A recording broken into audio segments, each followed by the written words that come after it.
Welcome back to ലേണിനോ. So KEAM 2024 എക്സാമുമായിട്ട് relate ചെയ്തിട്ടുള്ള വളരെ ഇമ്പോർട്ടന്റ് ആയിട്ടുള്ള ഒരു അപ്ഡേറ്റ് വന്നിട്ടുണ്ട്. നമ്മൾ സബ്മിറ്റ് ചെയ്ത +2ന്റെ മാർക്ക് അത് വെരിഫിക്കേഷന് വേണ്ടി പബ്ലിഷ് ചെയ്തിട്ടുണ്ട്. ഓക്കെ, വളരെ ഇമ്പോർട്ടന്റ് ആണിത്. സോ ഇത് നമ്മളെ നാളെ, അതായത് 9/7/2024 5 മണിക്ക് മുന്നായിട്ട് തന്നെ എല്ലാവരും ഇത് വെരിഫൈ ചെയ്യണം. സോ ഇതിനു വേണ്ടി നിങ്ങൾ ഹോം പേജിൽ പോവുക. ഹോം പേജിൽ പോയിട്ട് ആപ്ലിക്കേഷൻ നമ്പർ പാസ്വേഡ് കൊടുത്താൽ കീം 2024 കാൻഡിഡേറ്റ് പോർട്ടലിൽ പോയി കഴിഞ്ഞാൽ അവിടെ +2 മാർക്ക് വെരിഫിക്കേഷൻ ഫോർ എഞ്ചിനീയറിംഗ് എന്ന് കാണാം. അതിനകത്ത് ക്ലിക്ക് ചെയ്ത് നിങ്ങൾക്ക് നിങ്ങളുടെ മാർക്ക് വ്യൂ ചെയ്യാനായിട്ട് സാധിക്കും. അപ്പൊ അതിനകത്ത് നമ്മൾ വെരിഫൈ ചെയ്യേണ്ടത് നമ്മുടെ board of qualifying examination correct ആണോ നോക്കണം, നമ്മുടെ മാർക്സ് കറക്റ്റ് ആണോ നോക്കണം, ഇയർ ഓഫ് പാസിംഗ് കറക്റ്റ് ആണോ നോക്കണം. ഇത്രയും കാര്യങ്ങളാണ് നമ്മൾ കറക്റ്റ് ആണോ നോക്കേണ്ടത്. കഴിഞ്ഞ ദിവസങ്ങളിലായിട്ട് നമുക്ക് ഒരുപാട് പേര് യൂട്യൂബിൽ ചോദിച്ചിട്ടുണ്ടായിരുന്നു, ഇയർ ഓഫ് പാസിംഗ് തെറ്റി കൊടുത്തു, അല്ലെങ്കിൽ ബോർഡ് മാറിപ്പോയിട്ടുണ്ട്, മാർക്ക് എൻട്രി ചെയ്ത് മാറിപ്പോയിട്ടുണ്ട്, എന്താ ചെയ്യാന്നുള്ളത്. അപ്പൊ അവർക്ക് വേണ്ടിയിട്ടുള്ള ഒരു അവസരമാണ് ഇത് വെരിഫൈ ചെയ്യാനുള്ളത്.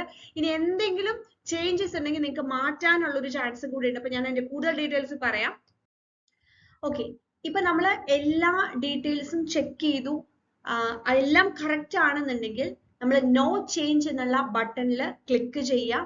അതിനുശേഷം വെരിഫൈഡ് ആൻഡ് ഫൗണ്ട് കറക്റ്റ് എന്ന് പറയുന്ന ബട്ടണിൽ ക്ലിക്ക് ചെയ്ത് നമുക്കത് ഫൈനലൈസ് ചെയ്യാം. ഓക്കെ, അപ്പൊ എല്ലാ കാര്യങ്ങളും കൃത്യമായി നോക്കിയതിന് ശേഷം മാത്രമേ വെരിഫൈഡ് ആൻഡ് ഫൗണ്ട് കറക്റ്റ് എന്ന് കൊടുക്കാൻ പറ്റൂ. ഇനി വെബ് പേജിൽ നമ്മൾ കാണിക്കുന്ന ഡീറ്റെയിൽസിൽ എന്തെങ്കിലും ഇൻകറക്റ്റ് ആണെന്ന് വിചാരിക്കാം. സോ ചേഞ്ച് റിക്വയർഡ് എന്നുള്ള ബട്ടണിൽ നമ്മൾ ഫസ്റ്റ് ക്ലിക്ക് ചെയ്യുക. അതിനുശേഷം നമുക്ക് ഏതാണ് ചേഞ്ച് ചെയ്യേണ്ടതെന്നുള്ളത് നോക്കുക. അതിനകത്ത് വെരിഫൈഡ് ആൻഡ് ഫൗണ്ട് മിസ്മാച്ച് എന്നുള്ള ഒരു ബട്ടൺ ഉണ്ടാവും. ആ ഓരോ ഐറ്റംസ് ഉണ്ടാവും. അപ്പൊ അതിൽ ഏതാണോ നമുക്ക് ചേഞ്ച് ചെയ്യണത് അതിൽ വെരിഫൈഡ് ആൻഡ് ഫൗണ്ട് മിസ്മാച്ച് എന്ന് കൊടുക്കാം. അതിനുശേഷം നമുക്ക് അങ്ങനെയുള്ള കാൻഡിഡേറ്റ്സിന് നെസസറി മാർക്ക് ലിസ്റ്റ് കാര്യങ്ങളൊക്കെ അപ്ലോഡ് ചെയ്യാനുള്ള ഓപ്ഷൻ ഉണ്ടാവും. അതിന്റെ പ്രൂഫ് കാര്യങ്ങളെല്ലാം നമ്മൾ സബ്മിറ്റ് ചെയ്യാം. സിംഗിൾ PDF ആയിട്ട് വേണം സബ്മിറ്റ് ചെയ്യാൻ. ഇപ്പൊ 2-3 ഡോക്യുമെന്റ്സ് നമുക്ക് ചെയ്യാനുണ്ടെങ്കിൽ അത് സിംഗിൾ PDF ആയിട്ട് വേണം നമ്മൾ സബ്മിറ്റ് ചെയ്യാനായിട്ട്. ക്ലിയർ ആയല്ലോ?